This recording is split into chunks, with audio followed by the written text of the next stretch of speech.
ركز معايا شوية.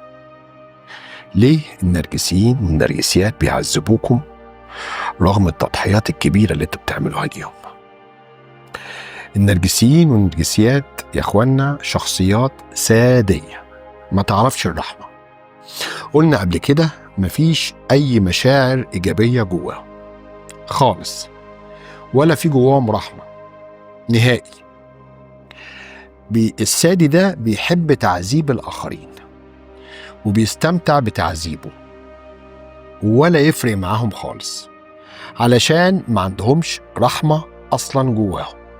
ماكينات، مكن يعني مكن بجد، كمبيوتر، مكن يسحب الاهتمام ومكن للتعذيب.